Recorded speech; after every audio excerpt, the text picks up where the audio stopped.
I teach sociology in the social sciences department, and I've been teaching since 2005. I've been teaching solely introduction to sociology, partly to maintain some intellectual space, some mental space to work on my research and writing. But I also found it incredibly enriching to have that moment where I see the students make those connections and kind of pull that veil away from their eyes and see the world in a new way. The Modeling Life, Fashioning Our Attention from Gibson Girls to Glamazons is actually the working title of a book manuscript that is the result of my efforts to translate my dissertation into a book. So I got a book contract with NYU Press, and I had the best of intentions of finishing it. No, I'm going to finish this book that is based on my dissertation, and in fact, in going back to write the dissertation into a book, chapter 2, which was a history of fashion modeling, has become 3 chapters. So it's like there's a social history of modeling in there, and then I added 2 new chapters where I tried to consider, we think about fashion models and how they represent things to us. They represent an ideal, and there's been work on how models are not representative in a way that's realistic. So we see mostly white women, like if we're thinking only about female fashion models. They're white, they're thin, they're tall. We don't see many women of color, more so recently, but only in the last decade. We did used to see more models of color on the runway, but that has changed since the 1980s. So it's been a very kind of racist industry, and it also is an industry which has been accused of putting ideals out there that are harmful to young women because they represent body types that are very difficult for normal people to attain.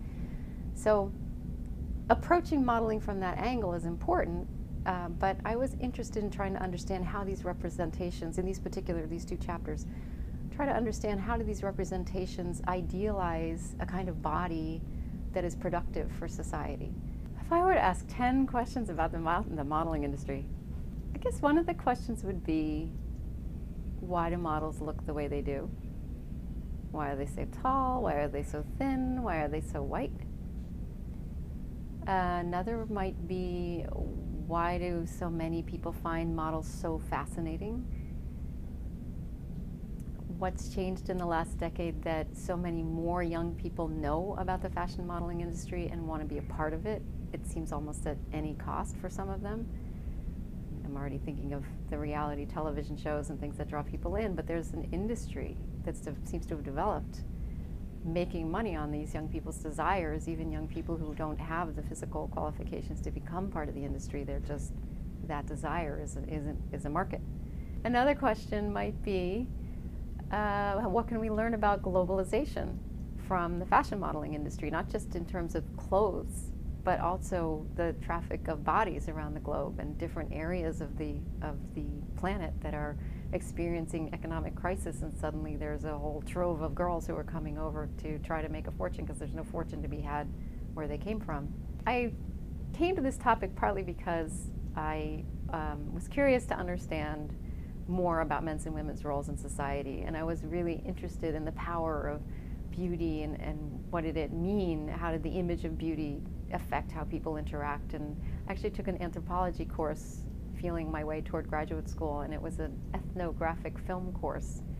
And I ended up pulling all of the sociological films from the anthropology archive, and most of them were about beauty and beauty rituals and what does beauty mean to people.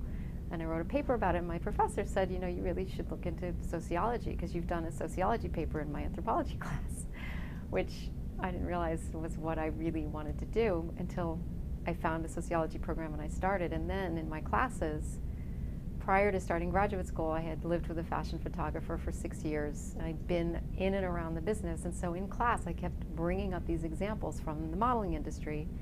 And my professor, this other professor, said, you really should try writing about this because this is an unusual topic that hasn't been studied in the field, and you seem to have a way in. And so I started using, I started with 1 contact and I asked them for 2 more, and it just built to the point where I had a dissertation's worth of information.